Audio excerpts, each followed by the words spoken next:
Buenos días, amados. El Señor los bendiga. Qué bueno vernos congregados hoy domingo. Sabemos de que muchos quizás hoy no pudieron venir.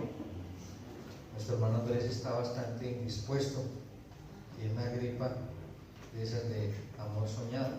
Les envía muchos saludos. Oremos también por su salud, por su esposa también que está indispuesta. Y por otros que cuando están de viaje o están trabajando. Continuamos con Marcos. El propósito es terminar este último capítulo, versículo por versículo. Esa ha sido la tarea que hemos dado aquí en la iglesia. Hoy nos corresponde el capítulo 5. Ya vimos el poder glorioso de nuestro Señor Jesucristo a través de su creación, de las tormentas. Hablamos de las tormentas de la vida, hablamos de las tormentas espirituales, hablamos de esas tormentas que nosotros nos creamos. Hablamos de que muchas veces somos generadores de tormentas cuando solamente son lluvias, cuando solamente son brisas. Hablamos de cómo Dios se manifiesta con todo su poder, su señorío, su gobierno sobre la creación. Al final de ese capítulo 4 veíamos que los discípulos se asombraron y se hicieron la pregunta, ¿pero quién es este? Que hasta los vientos y el mar acalla o enmudece. En este capítulo 5 vamos a ver que la persona menos imaginada les va a decir a los discípulos quién era ese que era capaz de acallar las tormentas. Como dice para el texto, hasta los burros hablan.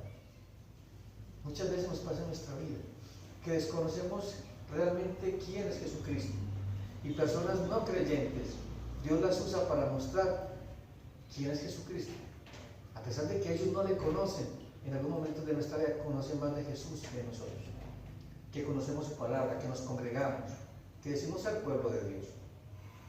Hoy vamos a ver una historia bastante aterradora y fuerte, porque es de los capítulos o momentos en la Biblia donde se muestra una manifestación tan poderosa del reino de las tinieblas en una persona. Entonces dice que en la medida que el Señor avanzaba con su ministerio, fue y será contundente su poder y autoridad sobre Satanás y sus demonios, de una manera tan contundente que salían a someterse a él. Jesús llegaba a una sinagoga. Vimos en la primera manifestación que hubo en el capítulo, creo que fue 1 de Marcos, que vemos que un endemoniado estaba dentro de la sinagoga y se manifestó, y el Señor Jesucristo mostró un pequeño destello de su poder, pero la gente se asombraba, porque en la época de Jesús también había muchos exorcistas, unos que pretendían sacar demonios con diferentes tipos de métodos, pero al final del ejercicio era una farsa. Jesús les iba a mostrar que Él era el Señor que gobernaba sobre las tinieblas. Hay un texto en la Biblia que es bastante fuerte también, que es cuando ustedes escuchan que Jesús dice que desde los días de la predicación de Juan el Bautista, los cielos sufren violencia y solo los valientes o los violentos lo arrebatan. En el momento que Jesucristo hace su aparición pública en el mundo, se manifestó todas las tinieblas para el mundo, porque la luz había llegado. Había llegado la luz y la oscuridad se manifestó, toda la suciedad que había en el corazón del hombre se manifestó, y donde llegaba Jesús mostraba el pecado. Y eso pasa cada vez que se predica la palabra del Señor. Cada vez que se predica la palabra, es mismo Dios hablando a través de su palabra, mostrando a Cristo, mostrando nuestra pecaminosidad, mostrando las obras de nuestras tinieblas, mostrando lo que realmente somos, aunque gracias al Señor Jesucristo salimos de las tinieblas a su luz admirable. Ya en nosotros no hay ese tipo de oscuridad, de dominio total soberano que tenía en ese tiempo el pecado en nosotros a través de Satanás. Ya no somos esclavos, somos libres. Es una gran bendición para nosotros. Dice que con Cristo estamos juntamente sentados en lugares celestiales. Eso es otra gran bendición. Entonces, en nuestra vida sí hay pecado, ese pecado remanente. Hay una teología que hizo muchísimo daño y que sigue haciendo daño a la iglesia, es la teología de la liberación, de la famosa guerra espiritual. donde tienen que hacer una cantidad de cosas al creyente para sacarle toda la oscuridad que tiene. Lo único que tiene que hacer el creyente es creer en el Evangelio, convertirse y arrepentirse. Automáticamente llega el Espíritu Santo, llega la luz, sale todas las tinieblas, todo principado, toda potestad que gobernaba su vida ya no lo está. Pero si nos queda el dime, Adri. Pero es que yo una vez vi eso en una iglesia, pues yo no iba a esa iglesia, sino que mis suegros iban a esa iglesia y vimos una liberación de esas y efectivamente esa muchacha, o sea, hacía cosas muy increíbles. Eso Sí, claro, no, sí. Ahorita vamos a mirar qué sí pasa. Pero en un creyente nacido de nuevo no puede pasar. Un creyente nacido de nuevo que dentro de él mora y vive el Espíritu Santo no puede ser poseído. Lo que puede pasar es una que llama una opresión, o sea, una manifestación externa de las fuerzas de la oscuridad, porque es real, el enemigo es real. Lo vamos a dar cuenta en este capítulo.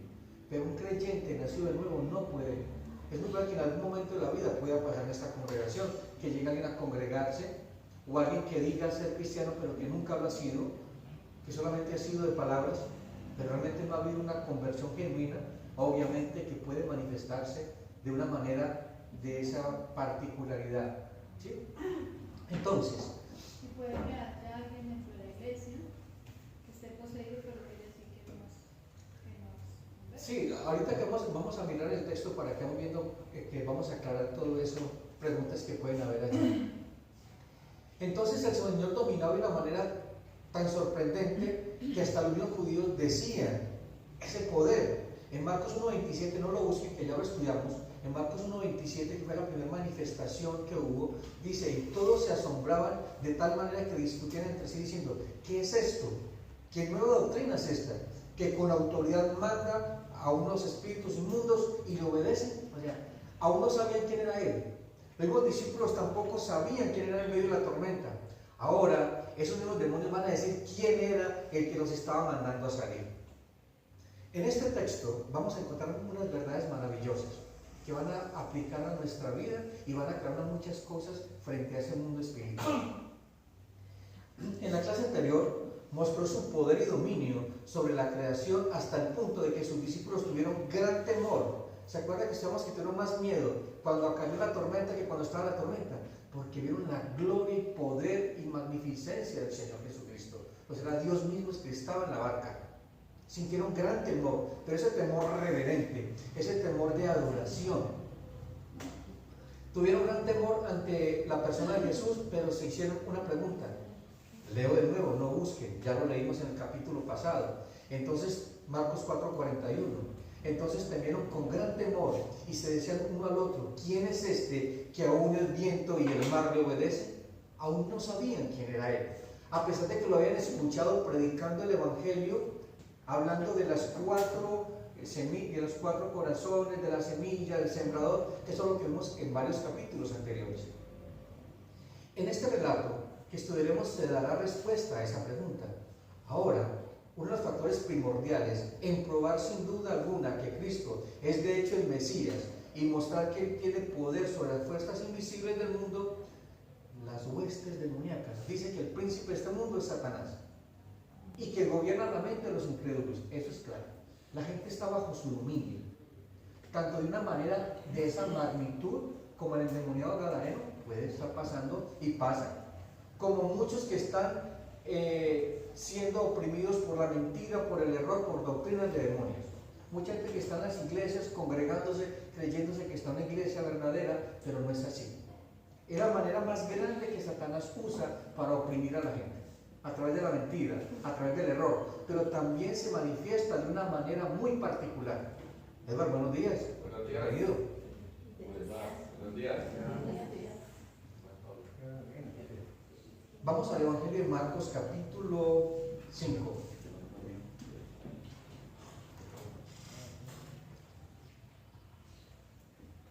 Marcos capítulo 5. ¿Estamos allí?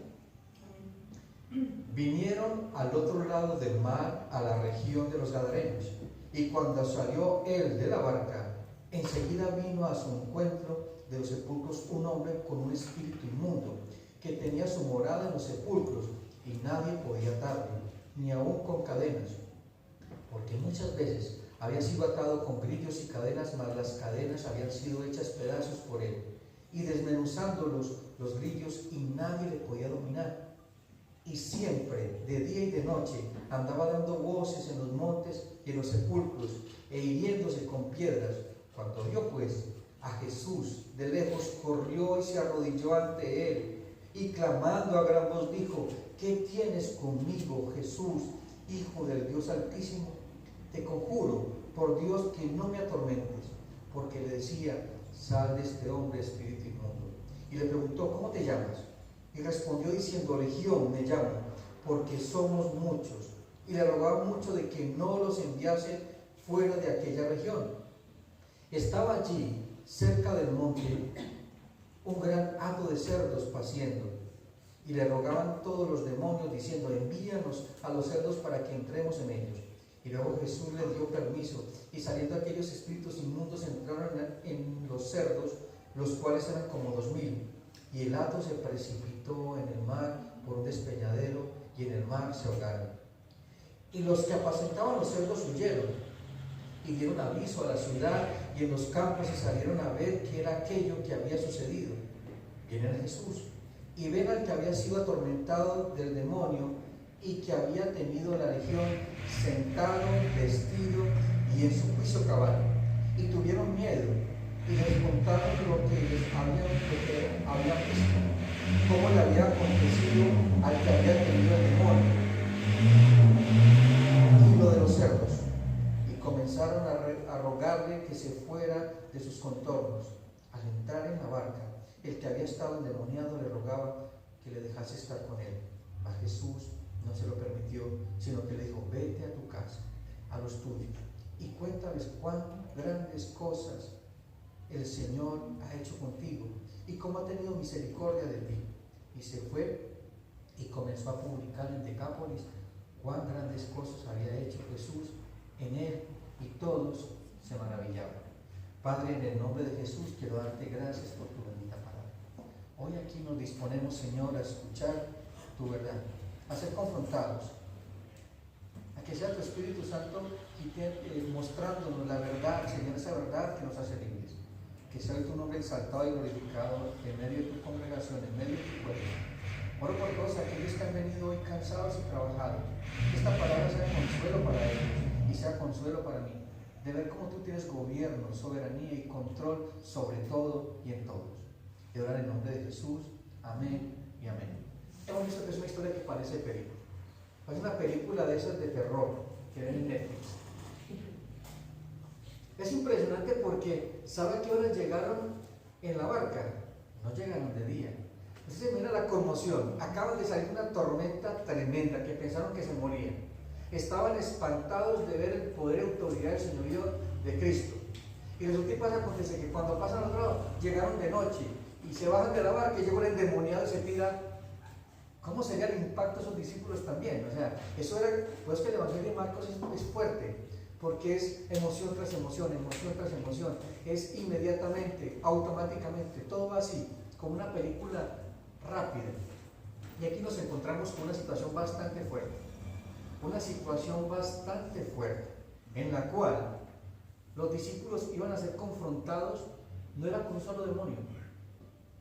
Mire que le preguntan: ¿cómo te llamas? La pregunta tiene ese sentido, demostrar a los demonios la magnitud y el poder que hay en la oscuridad, pero también el señorío y el alcance del gobierno de Dios, que no es más poderoso que está en el mundo, sino es que está en nosotros. Entonces no podemos tener temor de eso, y eso es claro. Le pregunta: ¿cuántos son? ¿Y qué le responde? Legión. Pero vamos a adentrarnos en el tema. Entonces dice: ahora, uno de los factores primordiales en probar sin duda alguna que Cristo es de hecho el Mesías es mostrar que Él tiene poder sobre las fuerzas invisibles del mundo sobrenatural, las huestes demoníacas. Así que el Evangelio de Marcos nos va a llevar de la descripción del mal embravecido a un hombre endemoniado. Mire que Jesús siempre nos va mostrando que Él tiene poder y dominio sobre todo, en cualquier momento y en cualquier lugar. Él nunca está cansado. Él nunca puede decirte: no tengo tiempo o estoy ocupado. Siempre está dispuesto. El Señor siempre está dispuesto a escucharte. Él siempre está dispuesto a escucharte y hablar. La pregunta es, ¿yo estoy dispuesto a escucharlo y a obedecer lo que Él me dice? Casi siempre no estamos dispuestos. O cuando nos hablan a nosotros, no nos gusta lo que nos dicen. Porque generalmente lo que nos dice el Señor siempre va encaminado a someter nuestro orgullo, a ponernos de rodillas, a reconocer de que Él es el Dios Altísimo. Y nosotros queremos ser pequeños dioses. El evangelista nos dice que en la región a la que llegaron era la de Gadarenos. ¿Qué era Gadara? Para que se encuentra que era Decápolis. La palabra Decápolis significa Deca, 10, polis, ciudades. Eran 10 ciudades donde llegó Jesús, pero a una específica, a Gadara. Esa región era una región de gentiles. Habían judíos dispersos. Era al otro lado del mar de Galilea. Se ve que el mar de Galilea es una depresión, un lago de agua dulce que está a 210 metros bajo el nivel del mar y que tiene una extensión aproximada de 20 kilómetros. Es un lugar hermoso. Tuve la oportunidad de estar allá. En esa época no era cristiano, entonces no pude aprovechar como pudiera aprovechar ahora. Pero es un lugar muy hermoso. Pasaron al otro lado y se encuentran con un cuadro bastante traumático, bastante fuerte. Pero allí el Señor les iba a mostrar a sus discípulos la magnitud hasta dónde puede llegar el pecado, y Satanás usando ese pecado para esclavizar a un hombre hasta el punto de ponerlo a vivir en cavernas, porque vivían en sepulcros. En esa época los sepulcros no son como ahora, eran cuevas en las peñas y eran cuevas de familia, o sea que en la misma cueva pueden enterrar 20 o 30 personas. Eran cuevas y él vivía allá. O sea, se sentía bien viviendo allá. Así se vive la persona que está en medio del pecado, viviendo entre muertos. Viviendo entre muertos. Y no creo que esos lugares huelan bien, ¿cierto que no? A eso huele el pecado, a desolación, a tristeza, a dolor. Que así se siente mucha gente afuera. Pero siente miedo. Y se dan cuenta por qué más adelante muchos le dijeron a Jesús que se fuera. Que se fuera a la región. Imagínense, llega el Salvador del mundo, el que los estaba librando de toda esa demoniera, y le dijeron que se fuera. Tremendo eso, y entonces se dan cuenta del por qué la gente le decía que se fuera. Entonces, Gadara era una de las ciudades que formaba Decápolis, literalmente 10 ciudades. En la antigüedad, esta región al oriente del mar de Galilea había formado parte del territorio que Moisés le había dado en herencia a la media tribu de Manasés y a la de Rubén y la de Gad. O sea, había historia del pueblo de Dios en ese lugar. Pero por las diversas guerras y por la desobediencia del pueblo de Israel, llegaron otros pueblos a ocupar lo que era tierra del pueblo. En los tiempos de Jesús, aunque habían judíos esparcidos por toda la región, en general se puede decir que era un territorio gentil. O sea, era gente que no conocía al Dios de Israel. Sus ciudades eran esencialmente griegas. Tenían sus dioses griegos, sus templos griegos y sus anfiteatros griegos. Estaban consagrados a la manera griega, o sea, era una ciudad pagana. Por eso se cultivaban cerdos. El cerdo es un animal inmundo para el pueblo judío. No pueden comer cerdo, pero allí vivían judíos. Pero el endemoniado no era judío. El endemoniado era un gentil que no conocía al Dios de Israel. Veremos en este estudio 4 puntos. 1, un endemoniado sin esperanza. O sea, un hombre sin esperanza, una mujer sin esperanza. Segundo, la reacción de los demonios. Tercero, los habitantes de la región. Y cuarto, la respuesta del Señor al ex-endemoniado y la misión que le encomienda Jesús a ese hombre que nadie da un peso por él. A ese hombre que lo amarraban con cadenas, con lazos, y vivía como un loco en medio de las tumbas. Mire, me dan cuenta lo que es el poder restaurador de Jesucristo, como un hombre que todo el mundo le tenía temor y todo lo que él hacía, y lo van a ver después sentado y en su cabal juicio. Eso es lo que hace el poder del Evangelio.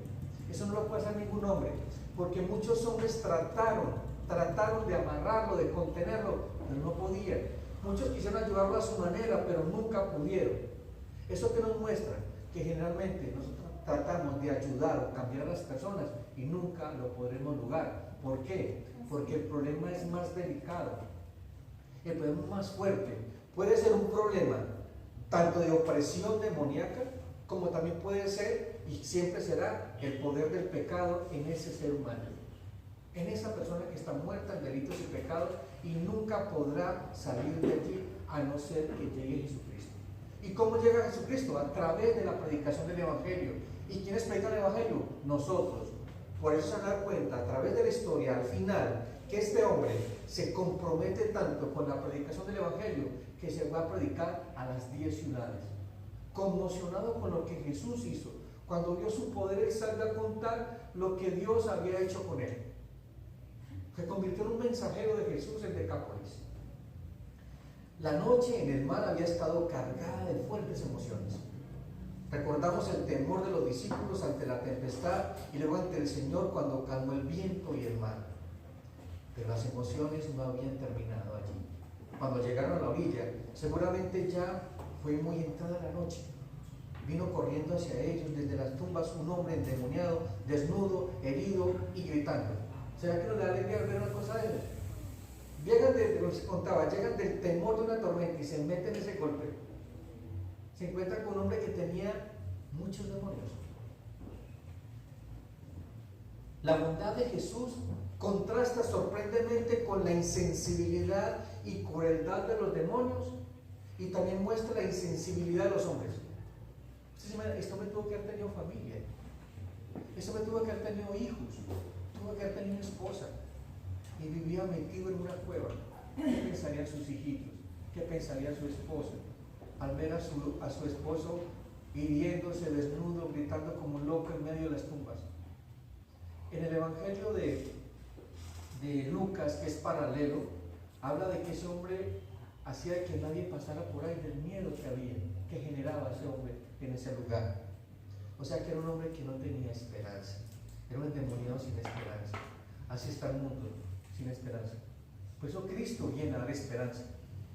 Cristo es la salvación del mundo, es la salvación de los matrimonios, es la salvación de nuestros hijos. No es una salvación temporal, porque hay ayudas temporales. Hay lugares donde le dan, hay iglesias que llaman la teoterapia, donde es la terapia de Dios. Dios no es terapia, Dios es salvación. Ningún psicólogo puede calmar la justicia de Dios por causa del pecado. Si es necesario, hay psicólogos cristianos muy buenos que usan métodos cristianos y que ayudan. También es necesario, los tratamientos médicos son necesarios. Pero el problema más grande que tiene el hombre siempre será el pecado. Y quien tiene poder y dominio en este tiempo, en este lugar, o sea, en el mundo, que es el príncipe de este mundo, que es Satanás. Pero por encima de Satanás está Dios, y se dan cuenta a través de la predicación del Evangelio de que Jesús era más poderoso que el mismo Satanás. Entonces, el endemoniado sin esperanza. En el cuadro que Marcos pinta es aterrador. Describe a un hombre que es víctima de la maldad demoníaca, asociado con la indiferencia y la impotencia humana. Pero al fin, la omnipotencia y bondad divina vienen a su auxilio y sale triunfante. Mire cómo era importante de que Jesús le dice, pasemos ¿qué? Al otro lado. ¿Se acuerdan del capítulo anterior? Él dice en el capítulo 4, 31, dice, pasemos al otro lado. El Señor Jesús sabía que allá había un hombre que lo necesitaba. Y mire que el mismísimo, parece ser que esa tormenta fue generada también por Satanás, porque no quería que pasaran al otro lado, porque sabía, Jesús sabía que tenía que ir al otro lado, a salvar a un hombre que lo necesitaba, que no lo conocía, pero Jesús sí lo conocía. ¿Por qué? Porque nos conoció antes de la fundación de los hijos. Él te conoció a ti y me conoció a mí antes de que yo lo conociera a él. Me amó a mí antes de que yo le amara. Ese hombre era un escogido de Dios, que ha sido llamado de la eternidad a que fuera salvo. Los demonios por lo general obran a través de promover error, mentira, falsa religión y apostasía. Generalmente se mueven de esa magnitud. En este tiempo se mueven a través de esa magnitud. Ahorita se dan cuenta que hay, Pastor, pero Elena, aquí en el 7 le clamaba, era el hombre que le clamaba a Jesús. No, se dan cuenta que no. ¿No? Pone que no me da cómo hablar, se dan cuenta que no es el hombre. Dice, los demonios por lo general obran a través de promover error, mentira, falsa religión y apostasía. Acompáñenme a la primera de Timoteo 4:1.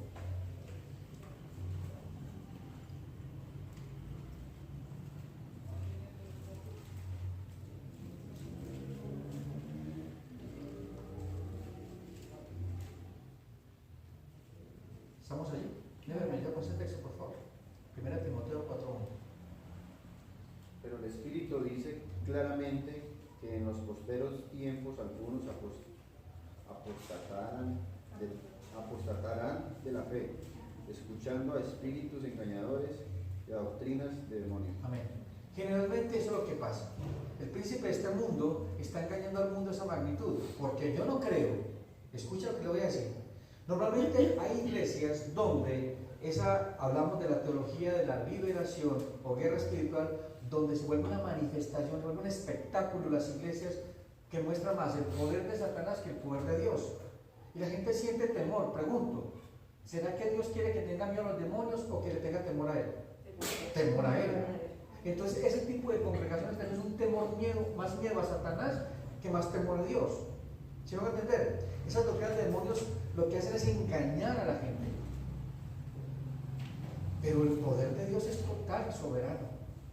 Y se dan cuenta que es muy probable que pueda pasar lo que me estaba diciendo Adrián. Yo también lo he visto he tenido la oportunidad me han invitado a lugares donde hay que orar por alguien que está así. Y lo he visto de primera mano. Lo he visto de primera mano el poder que tiene la oscuridad. Pero también he visto el poder que tiene cuando un hombre de Dios se para y dice: en el nombre del Señor, sal fuera, y sale. Lo he visto. Entonces, miremos cuál es la connotación aquí. La posesión demoníaca es una forma extrema de esclavitud espiritual donde uno o más demonios controlan la mente, el cuerpo y la voz de una persona de una manera individual.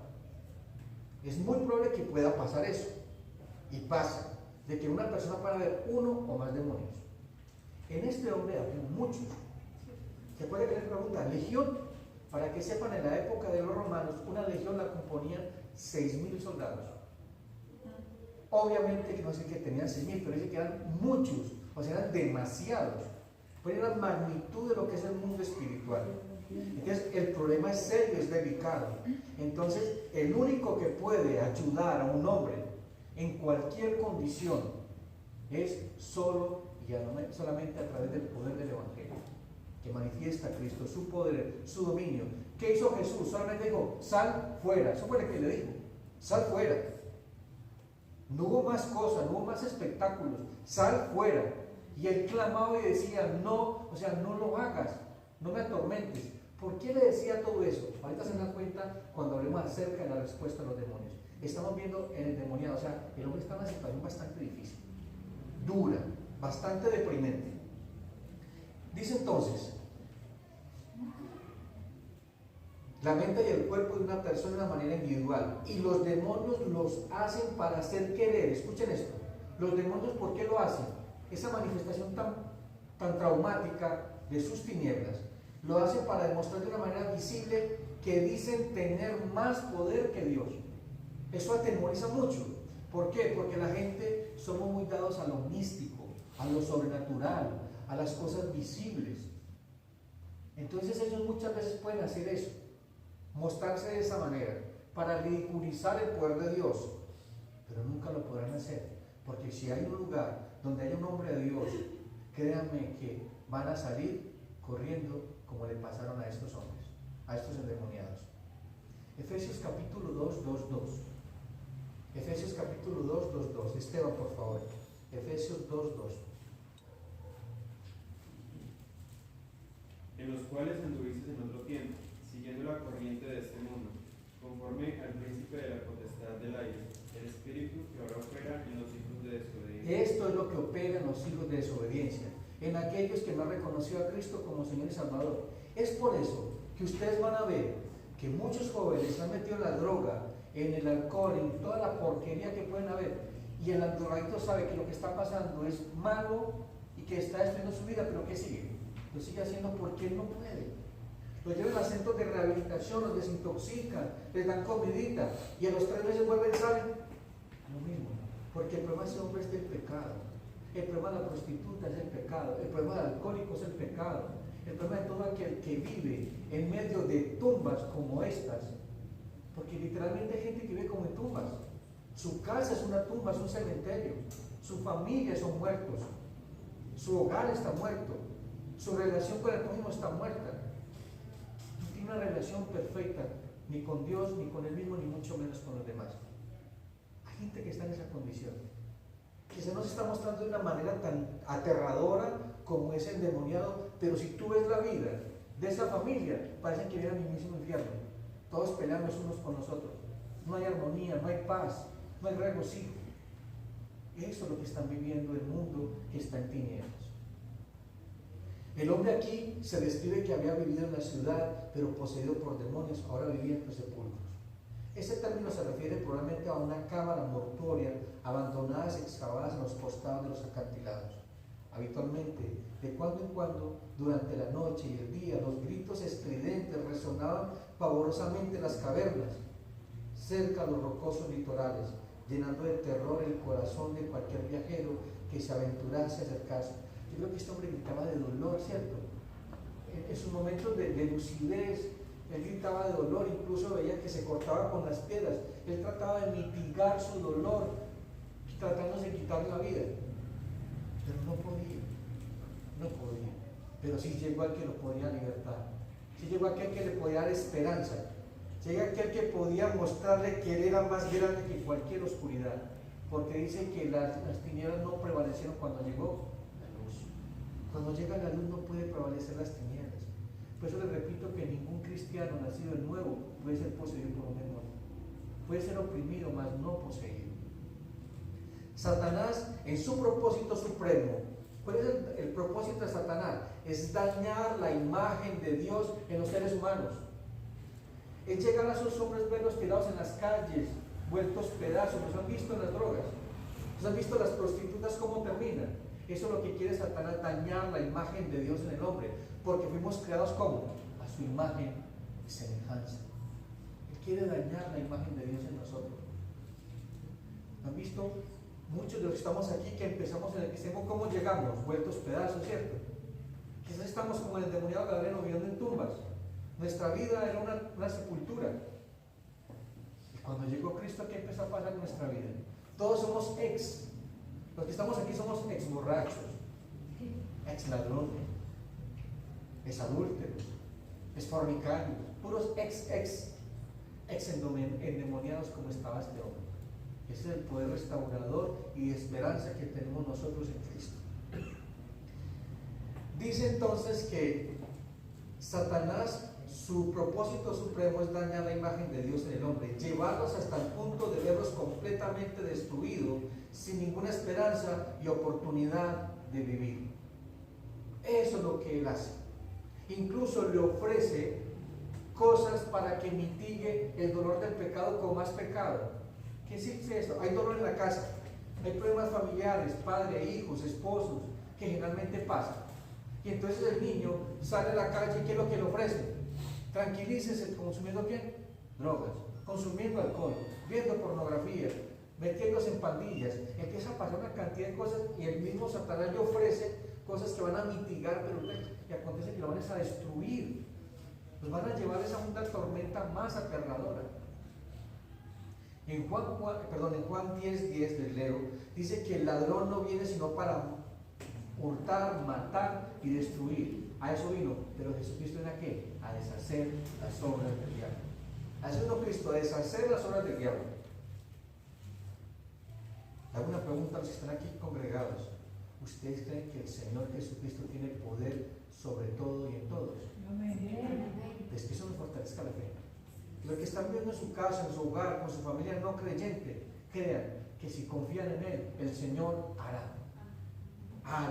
cambios que ustedes van a sorprenderse de lo que el Señor puede hacer. Lo que ustedes no han podido hacer en muchísimos años, el Señor lo puede hacer en un día, en un instante, en un momento. El Señor es dueño de todo, cambia tus corazones.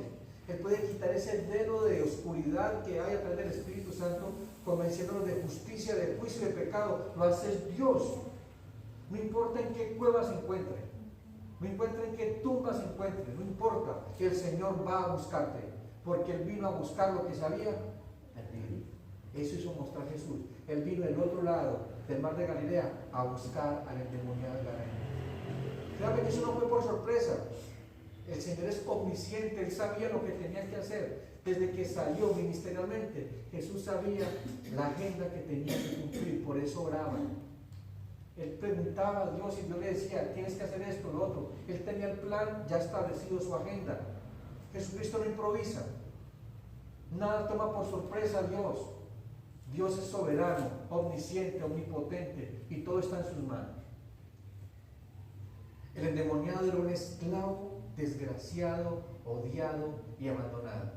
¿Cuántos no pueden estar así en la calle, en el mundo? O quizás cuántos no estén aquí en la congregación de esa manera, desgraciado, odiado y abandonado. Así yo estuve mucho tiempo en mi vida, desgraciado, odiado y abandonado. Y no solamente odiado, odiando y abandonando a muchos.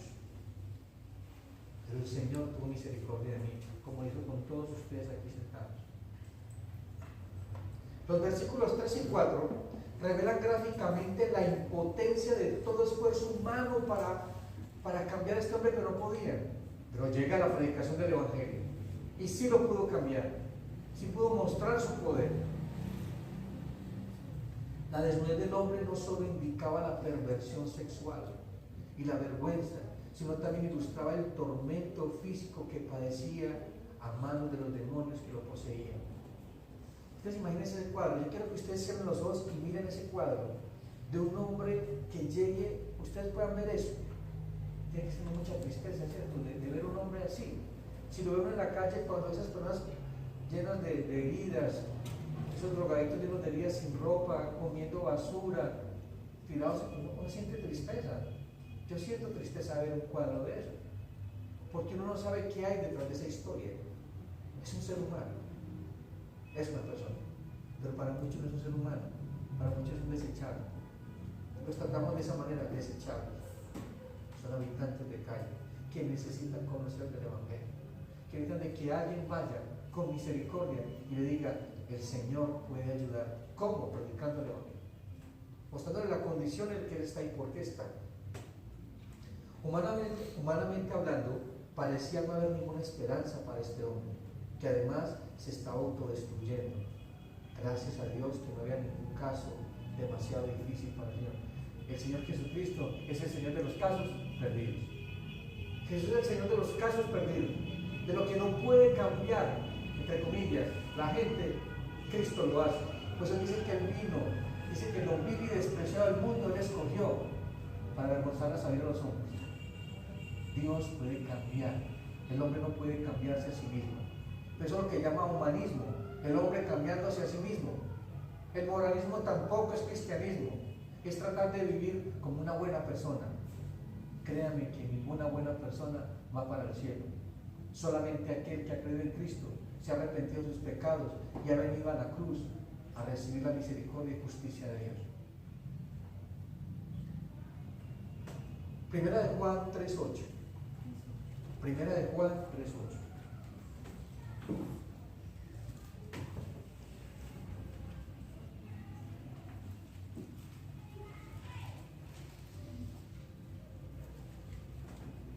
¿Alguien me llama ese texto?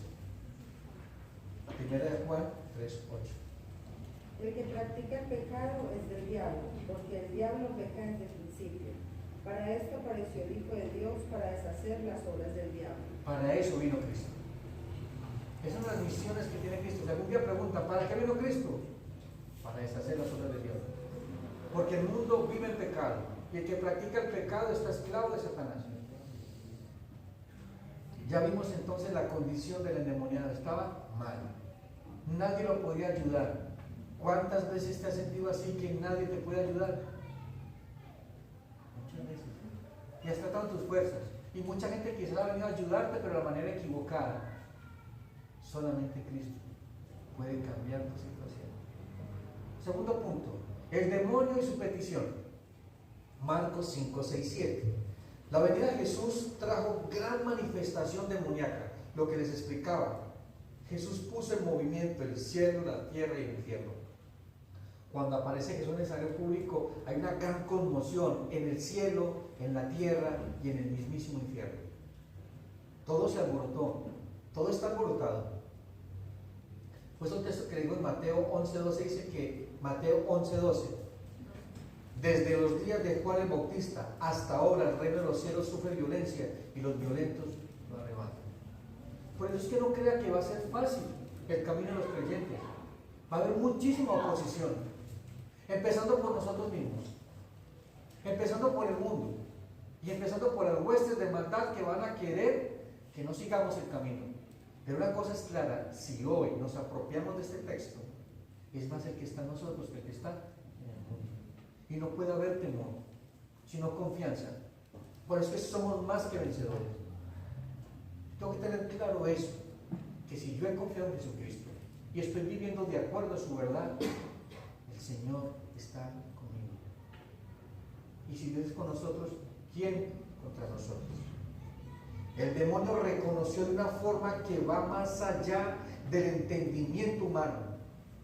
Seguro que ningún entendimiento humano, ni siquiera los discípulos, en ese momento entendían quién era Jesús y cómo estos demonios sí, porque le conocían, sabían quién era, sabían que era el Hijo del Dios Altísimo, que estaba en el cielo gobernando con el Padre Todopoderoso, cuando hubo esa rebelión en el cielo, y lo conocían, sabían que era Dios mismo. Por eso salieron a su encuentro. Mire que fueron los demonios, no el endemoniado, porque el endemoniado no tenía dominio sobre él no tenía ningún control. ¿Sí? El demonio reconoció de una forma que va más allá del entendimiento humano. Su primera reacción ante la majestad de Cristo fue de un temor reverencial que le indujo a postrarse. Estaba completamente consciente del origen divino y poder superior de Jesús. Se arrodilló ante él en reconocimiento. Pero escuchen esto, no en adoración. En reconocimiento de que era el Hijo del Dios Altísimo. Se postró ante él. Y esa fue la respuesta que necesitaban los discípulos. ¿Quién es este hombre? El Hijo del Dios Altísimo, que tiene poder sobre la oscuridad, sobre las tormentas, sobre todo. Yo tengo que estar consciente de quién es Cristo para mí. Si yo no sé quién es Cristo para mí, estoy mal. Mi fe no es una fe genuina. Es una fe basada en emociones, basada en lo que veo, no en lo que creo. ¿Y qué es lo que yo creo? Lo que dice la palabra del Señor, porque la fe viene por el oír la palabra de Dios. Esta será la respuesta a la pregunta de los discípulos.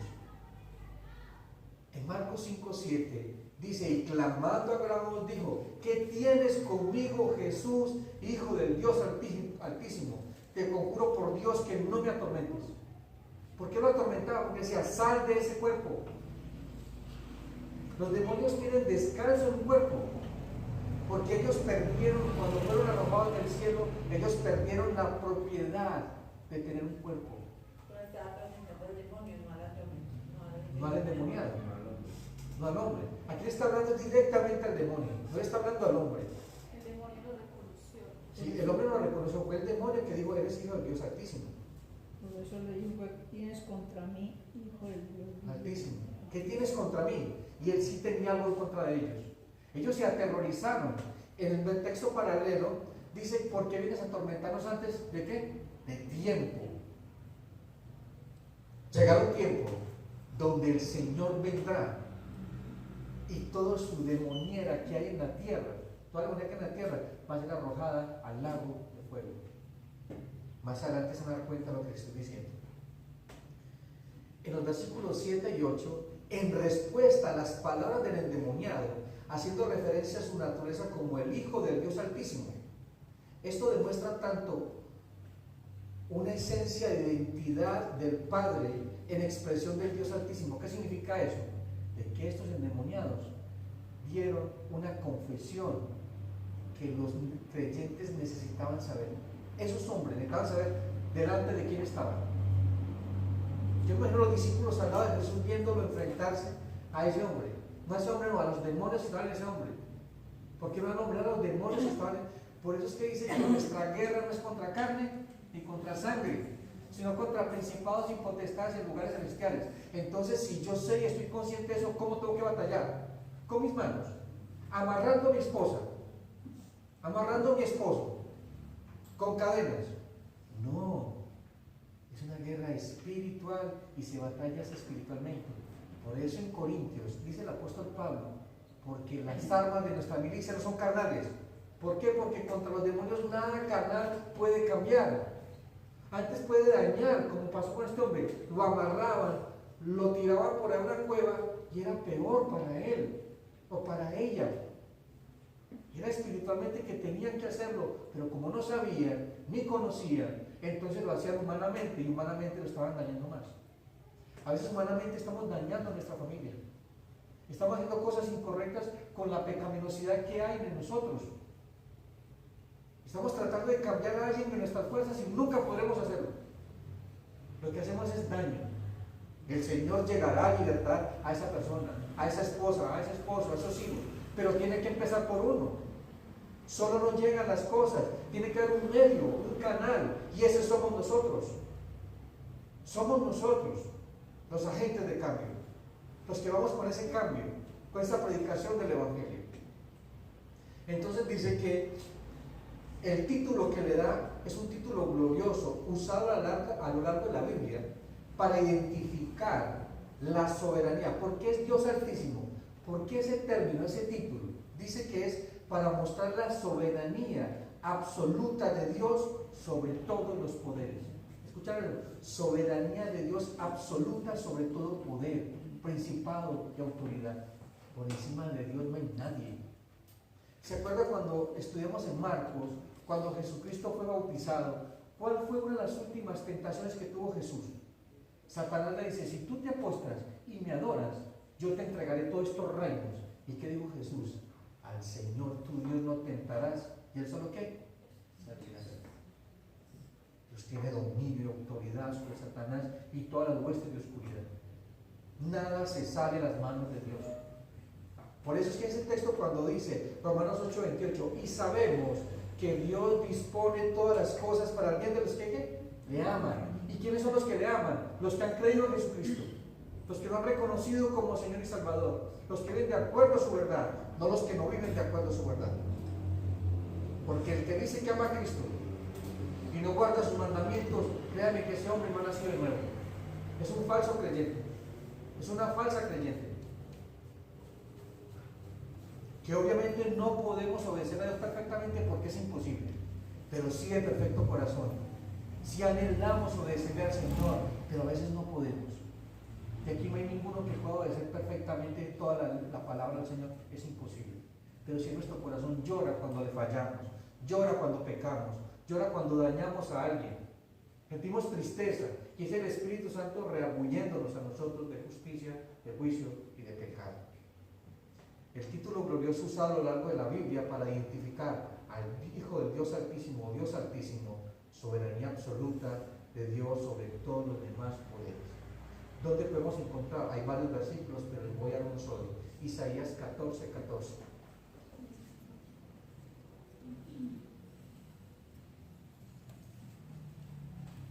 Isaías 14:14. El que lo encuentre lo lee, por favor. Sobre las alturas de las nubes subiré y seré semejante al Altísimo. ¿Escucharon eso? En ese texto de Isaías 14 está hablando de algo comparado con Jesús, con Satanás. Es como una radiografía de Satanás. Después estudiamos el texto. Satanás dijo, subiré a las alturas del cielo y seré igual al ¿quién? Al Altísimo, al Todopoderoso, al Soberano Absoluto. Ayúdenme con Daniel 3:26. Daniel 3:26.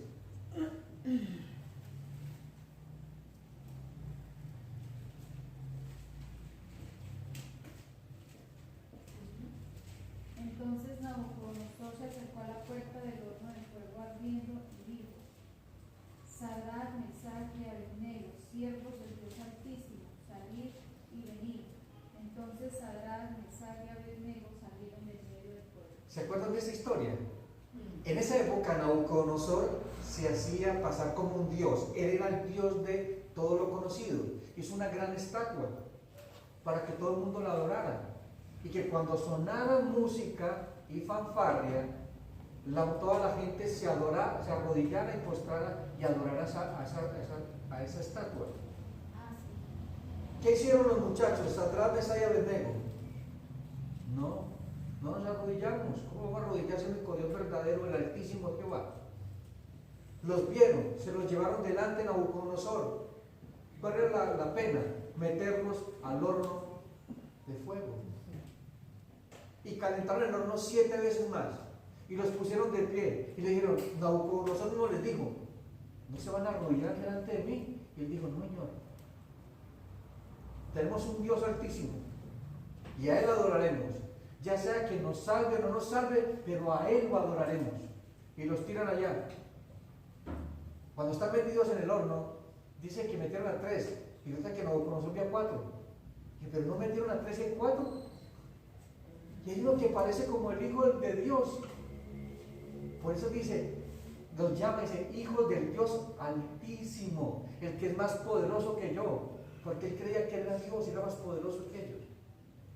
Se llama soberanía absoluta sobre todo poder y autoridad. O sea que el Señor, el Dios Altísimo, el Hijo del Dios Altísimo, es el que está en ti y en mí a través del Espíritu Santo. Entonces mire que tenemos, en nosotros está el poder de Dios para vencer cualquier pecado que haya en nuestra vida. Cualquier pecado remanente que quiera amargarnos la vida. Yo les recomendó un libro de John Owen, La mortificación del pecado. Está en internet, descárguenlo, está en PDF. Se lo recomiendo. La mortificación del pecado. Nosotros podemos mortificar el pecado. No el pecado mortificarnos a nosotros, pero estamos peleando mal la batalla. Les leía ahora, nuestra guerra no es contra carne ni contra sangre, no es contra tu esposa, no es contra tu esposo, no es contra tus hijos, es contra aquel que gobierna a tu esposa, a tus hijos. ¿Y cómo tienes que hacerlo? Espiritualmente. No gritando, no peleando, no acrecentando más los problemas, es haciendo las cosas de la manera correcta, peleando la buena batalla de la fe. ¿Cómo te llamas? Pregunta Jesús. El Señor exigió saber el número que estaban en el endemoniado para mostrarle a sus discípulos la magnitud del conflicto, pero también mostrarle la extensión de su poder sobre el reino de Satanás. Créanme que estamos en una guerra, es una guerra a muerte. Pero no podemos andar como estamos andando muchos, despreocupados, como soldaditos de chocolate, como Boy Scout, como si no pasara nada. Dice que el enemigo anda como ¿qué? Como el león rugiente buscando a quien devorar. Pero ¿a quién es el que devora? ¿A los que están en el mundo o a nosotros? A nosotros, porque Él es el enemigo de nosotros. Afuera del mundo está con Él. Nosotros ya por la misericordia de Dios nos sacó de las tinieblas a su luz admirable, porque somos linaje escogido, real sacerdocio, nación santa, pueblo adquirido por Dios. Eso eres tú y lo que soy yo. Eso somos nosotros. Pero luego el demonio, que hablaba en nombre de los demás. Mire que era uno que hablaba en nombre de los demás. Hay uno como que representaba a los otros. Era uno como que tenía más autoridad que los otros. Es el que está hablando.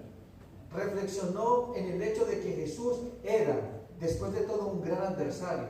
Aquel que había venido a la tierra con el propósito expreso de destruir las obras del diablo. Lo leímos en 1 Juan 3:8. Vino a deshacer las obras del diablo. Entonces, si Él vino a deshacer de las obras del diablo, ¿por qué dudas? ¿Por qué desconfías? Si el Señor está en control. Pregunto, ¿habrá un pecado más grande que el poder sanador y restaurador del Señor Jesucristo? No hay. Él dijo en la cruz, tetelestai, todo ha sido consumado, consumado es.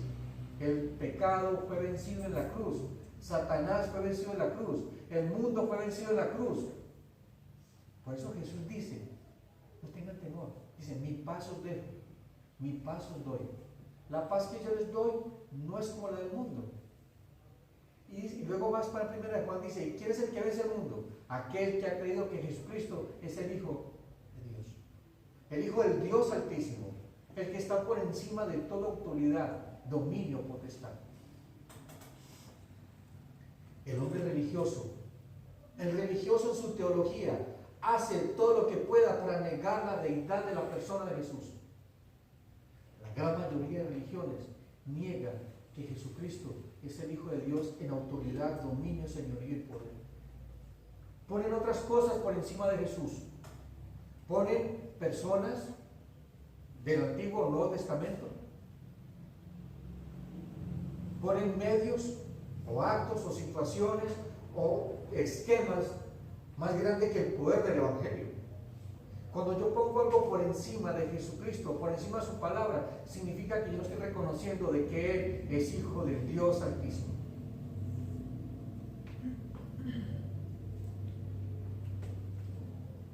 No ocurre así con los demonios. El Señor recibe un título. Mire qué tan tremendo.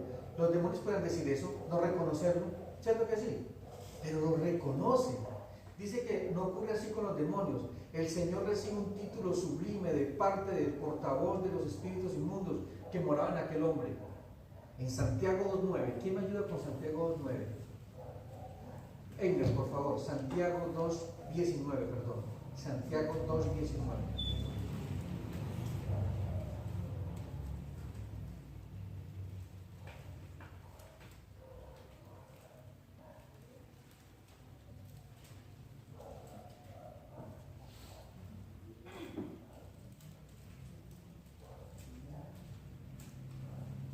Tú crees que Dios es uno, bien haces, también los demonios creen y tiemblan. Los demonios creen y tiemblan. ¿Y por qué tú no tiemblas cuando el Señor ha hablado? ¿Por qué tú no lo reconoces como el Dios Altísimo? Por eso es que tú no tiemblas. Por eso es que yo no tiemblo cuando habla el Señor y dice, haz esto, confía en mí. No temblamos. Temblamos ante las deudas. Temblamos ante el gota a gota. Temblamos ante todos los problemas habidos y por haber, y no hemos reconocido de que Jesucristo está por encima de cualquier problema, sobre cualquier situación, sobre cualquier enfermedad, sobre cualquier principado o dominio que haya sobre la vida de mi familia. Pero se necesita un valiente o una valiente que crea que Jesucristo es el Hijo del Dios Altísimo. Los demonios saben que al llegar el día del juicio final, la libertad relativa que gozan para recorrer este mundo se acabará. A ellos les queda poco tiempo. Les queda poco tiempo. Hay un texto para el Apocalipsis 12 que dice, ay de los moradores de la tierra, porque el demonio fue lanzado con gran furia y le queda poco tiempo. Mire que cada día es peor. Cada día usted ve que la sociedad ya no es sociedad, sino suciedad. Cada día hay más vicios, cada día hay más aberraciones, cada día hay más insensibilidad ante la vida, más insensibilidad ante las cosas de Dios. Cada día es peor y peor y no va a mejorar. Cada día va a empeorar, porque toda esa maldad que hay en el mundo se tiene que personificar en un ser que se llama el Anticristo, la bestia y el falso profeta. Y está por aparecer. Les garantizo que está por aparecer. Cesará para siempre este determinado castigo. Créame que el día llegará. Apocalipsis 2:10, perdón, 20:10. Apocalipsis 20:10, Isabelita, por favor. Apocalipsis 20:10.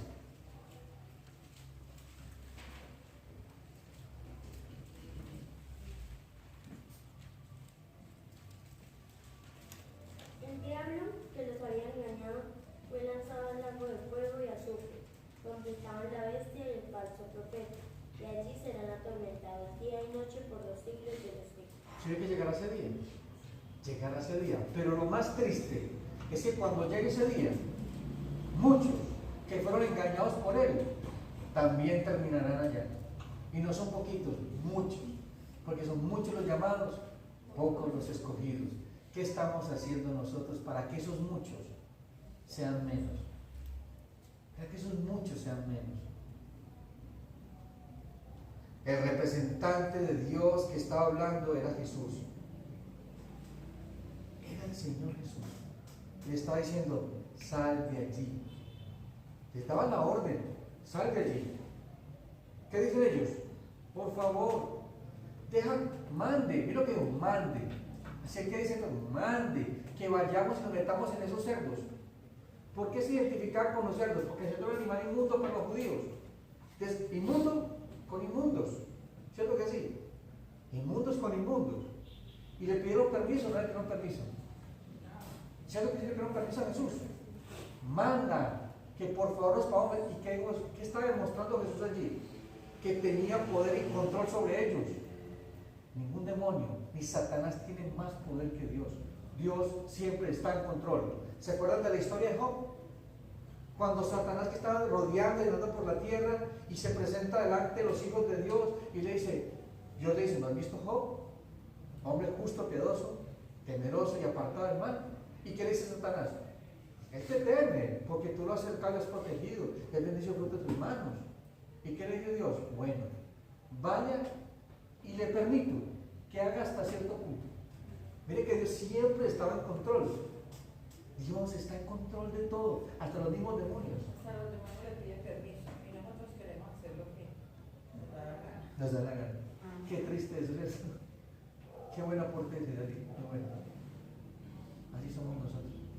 Así somos nosotros. El permiso es concedido. Esto revela que los demonios no pueden hacer nada libremente. Ellos no pueden hacer nada sin que Dios lo permita. Eso se llama soberanía. Soberanía. Dios es soberano. Nada de lo que pasa en tu vida está fuera de las manos de Dios. Dios lo ha permitido. Por eso llegamos a un punto que se llama de que Dios es soberano y el hombre es responsable. Somos responsables de nuestros actos, pero Dios es soberano y nada se sale de las manos del Señor. Esto revela que los demonios no pueden hacer libremente lo que quieren y además que no sabían. Miren, ellos no sabían, o sea, no son omniscientes. Mucha gente cree que el demonio sabe lo que usted está pensando. Error. Digo que sabe lo que está pensando es Dios. Lo que sabe Dios es lo que usted dice y lo que Él escucha, no lo que usted piensa. Lo único que puede dar sus pensamientos y a su corazón es Dios. Creyentes. Porque el que está sin Cristo, ¿qué va en el corazón? Verdad total. Entonces dice que no sabía lo que sucedería. Además indica que Satanás y sus huestes solo pueden conocer los planes de Dios si Él los revela. Si no, no. Pregunto, si esos demonios hubieran sabido de que los cerdos se iban a matar, ¿le piden permiso? No. Mire que no tienen omnisciencia, ni tenían control ni poder. El poder libertador del Señor. En Marcos 5:15, vienen a Jesús y ven que Él había estado atormentado por el demonio, que había tenido legión, sentado como estaba, vestido en su juicio cabal, y tuvieron que bien. ¿Sí vieron el poder de Dios tan tremendo? Encima de lo que parecía imposible, todo lo que es imposible para ti será posible para Dios. Todo, absolutamente todo. No importa cuán grande sea el problema. Es que el problema más grande que usted tiene o que tenía es el pecado, ¿o no? Es el problema más grande que tiene. El juicio del pecado, porque es el infierno. Es la eternidad sin Dios. Ese era el problema más grande que tú y yo teníamos. O sea que cualquier otro problema no es problema. Pues de buscar primero el reino de su justicia y las demás cosas vienen ¿por qué? Por añadidura. Pero nos preocupamos más por las añadiduras que por el problema más delicado que teníamos, que era el pecado. Y Dios arregló ese problema. ¿Cómo? Enviando a Jesucristo a morir en la cruz. O sea, el problema se acabó. Entonces, ya no hay problema más grande. Ya lo demás es añadidura. Deje las añadiduras al Señor. Preocúpese porque realmente se haya arrepentido y convertido. Que realmente su vida sea una vida de adoración al Señor. Lo demás se encarga el Señor. Lo demás se encarga el Señor. Las personas de la región, tercer punto. ¿Qué pasó con la gente? Llegó y en vez de alegrarse de ver a ese hombre, la comunidad, que había sido un problema para ellos y que sufría amargamente, ¿qué le dijeron al Señor Jesucristo? Váyase de aquí. Váyase de aquí, no lo queremos ver. Le suplicaban que se fuera, no que se quedara.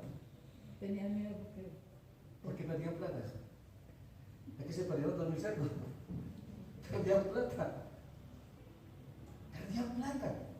¿Cuántas veces mucha gente viene a la iglesia felices? Saben que tiene un problema, que el Señor les puede quitar ese problema encima que es el pecado. Llegan y cuando se encuentran con Jesús y les exige, niéguese a sí mismo, tome su cruz y sígame. No me gustó. No quiero volver por allá. Hasta lo va a desanimar la gente. Lo va a desanimar. Que por allá le van a quitar la plata. Lo perdimos, la perdimos. Así va a pasar. Van a perder plata. Me dijo una amiga mía, ¿por qué se volvió tan antichévere? Antichévere. Aquellos hombres tenían miedo de Jesús. Además estaban resentidos con Él. No les había privado de sus bienes. Estaban perturbando su régimen habitual de vida. O sea, les estaba cambiando la vida. O sea, esa zona de confort, de comodidad, que les estaba cambiando, les estaba mostrando que estaban viviendo mal. ¿A cuánto no les pasa que cuando llega Jesús, se predica el verdadero evangelio y dicen, no me gusta esa iglesia? Allá no se siente uno bien. Obviamente que no, el Hijo de Dios se siente bien en la casa de Dios. Y a pesar de que le estén hablando a su corazón, le estén diciendo la pecaminosidad que hay, con amor, la palabra del Señor también sana. Y sabe que Dios está hablando la verdad. Y la verdad te liberta, la verdad te permite mirar a Cristo. No con el ánimo de juzgar, sino de disciplinar. Porque el pecado tuyo y mío fue juzgado en la cruz. Aquí estamos siendo disciplinados, enseñados. Los hijos de Dios son disciplinados. Pero cuando no tienen la disciplina, cuando no escuchan la palabra, somos azotados. Porque nos aman. Dios no tiene bastardos, Dios tiene hijos. Y al que recibe por hijo lo disciplina, y al que ama lo azota, dice la palabra del Señor. ¿Cuántas veces incluso en nuestro día y época no se ha repetido este mismo incidente? La gente está ansiosa de escuchar la historia de Jesús y de su amor, siempre y cuando no insista demasiado en las implicaciones del Evangelio en la vida y conducta diaria, porque esto sería desagradable e inquietante. Yo no voy a porque se van a prohibir esto y esto y lo otro. Y a mí me gusta mucho esto. Yo hasta que no deje de hacer esto no voy. Eso nunca pasará. Seguirá tomando trago, seguirá desordenado. Eso nunca va a cambiar. Antes todo lo que será peor. Será peor. Eso decía. Eso decía. Pero Dios tiene un plan perfecto y maravilloso. Ese es nuestro Dios. Entonces, mire tan tremendo esto. Jesucristo viene a la vida de las personas y las personas lo aborrecen. ¿Y por qué lo aborrecen? Juan 3:19 al 20. Mire por qué las personas que quieren venir a la iglesia, ¿por qué creen que las iglesias de falsa doctrina mantienen llenas? ¿Por qué? ¿Por qué las iglesias de falsa doctrina y prosperidad mantienen llenas? Porque lo único que le exigen es plata. Y le dicen, traigan esto y les van a dar esto. Es como una pirámide. Porque oyen lo que quieren oír. Porque escuchan lo que quieren oír. Porque es como una terapia, una teoterapia. Es como música, sentirme bien, me sentí tan bien en la iglesia. 3:19 al 20, esposa.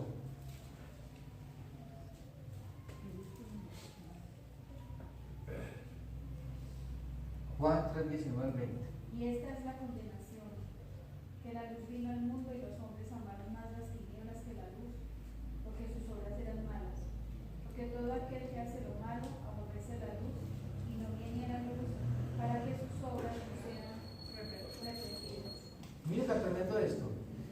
Queremos venir a Cristo y lo obedecemos hasta donde me conviene. Pero lo que no me conviene, lo que me va a costar, no lo puedo dejar. ¿Cómo yo voy a dejarla o cómo yo voy a dejarlo si paso tan bueno con él o con ella? ¿Cómo yo voy a dejar de amar el dinero sin el dinero no soy nada? Claro que sí, el dinero usted no es nada. No importa cuánto dinero que usted tenga en el bolsillo, siempre será nada. Siempre será nada. Siempre será nada. Esa gente, al rogarle al Señor que se fuera, estaba mostrando la dureza de su corazón y su condición perdida espiritual. Estaban negando el autor de la vida, lo estaban rechazando, a pesar de haber visto un hombre completamente transformado. ¿Cuántas veces no te ha pasado en tu vida, en tu familia, que eras un borracho, que era una borracha, que era un degenerado, una degenerada? Y ven ese cambio, esa transformación en la vida, y lo ven o la ven y dicen, la perdimos. Qué loco eso, ¿cómo así que la perdimos? Bendito es el nombre del Señor que lo sacó de las drogas, que lo sacó del alcohol, que lo hace un hombre perverso, una mujer perversa. Mire qué ilógico, pero eso es lo que pasa. Es gente que está sin Cristo, que están ciegos espiritualmente, que no pueden ver. Que no pueden ver lo que realmente está pasando. En vez de alegrarse con que un esposo recuperó su familia, vea, le digo una cosa, el día que yo vine a Cristo, de verdad, me quedé sin amigos. Y bendito Señor que me quitó sus amigos. porque eran más malos que caer borracho. Eran amigos que me pervertían, que me incitaban y motivaban a hacer cosas que yo no quería, aún siendo ya cristiano. ¿Qué dije yo? Hasta luego. Todo el que sea enemigo de Dios será mi enemigo y oraré por ellos. Pero siempre va a pasar. Siempre van a pasar que te van a desanimar. No, se volvió un aburrido. No perdí. Le lavan el cerebro.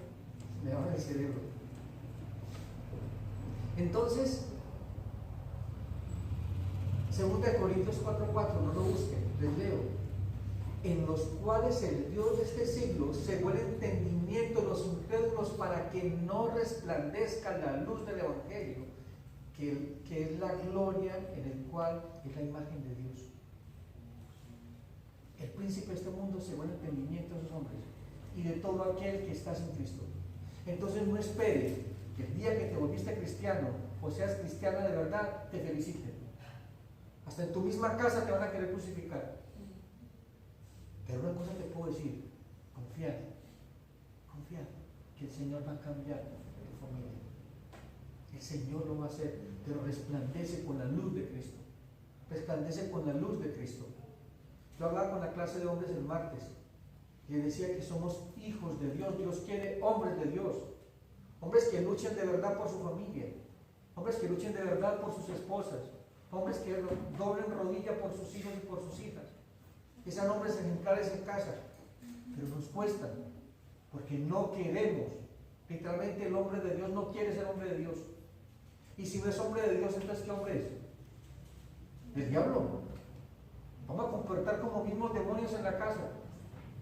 Dios quiere mujeres de Dios, virtuosas, mujeres sabias que edifican su casa. Y cuando no son así, ¿qué tipo de mujeres son? Mujeres que destruyen el hogar. Pero es allí donde se necesita un hombre que se pare en la brecha. No les voy a leer el texto, lo voy a parafrasear. En un capítulo de Ezequiel, Dios ha determinado juzgar un pueblo. Y el texto dice, y busqué hombre que se pusiese en la brecha para no destruir la ciudad. Y dice, y no lo hallé. No lo hallé. Si tan solo uno se hubiera parado a clamarle a Dios, a creer en Dios y a vivir como Dios decía que tenía que vivir, Dios había parado ese juicio, pero no lo hizo. No lo hizo, no lo encontró, porque eran hombres miedosos, hombres que no creían ni confiaban en el Señor, creían ellos más en ellos mismos. Su confianza estaba puesta en las riquezas, en el trabajo, en las mujeres, en todo. Al rechazar al Salvador, en un claro ejemplo, es un claro ejemplo de incredulidad y depravación total que se encuentra en el hombre. Lo leímos ahora. Y esta es la condenación, que la luz vino al mundo y los hombres amaron el mundo más que a las tinieblas. Esa era la condición de la gente que estaba allí. Y con esto voy a terminar. La respuesta del Señor a la petición del ex endemoniado y la misión que le entrega. Marcos 19:20.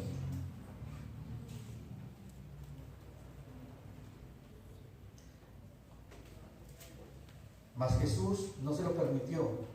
¿Por qué no se lo permitió? En el 18 dice, al entrar en la barca, el que había estado endemoniado le rogaba que le dejase estar con él. Mas Jesús no se lo permitió, sino que le dijo, vete ¿a dónde? ¿A dónde lo mandó? ¿Por qué a la casa? ¿Por qué lo mandó a la casa? A contarle a Dios. Que le contara a su familia. ¿Usted se imagina la familia cuando ve llegar a este hombre que estaba desnudo, lo amarran con cadenas, gritaba como un loco en los cementerios y lo ven llegar vestido como un señor y en su cabal juicio? Eso tuvo que hacer muy impactante. El Señor te manda a predicar primero a tu familia, con tu vida.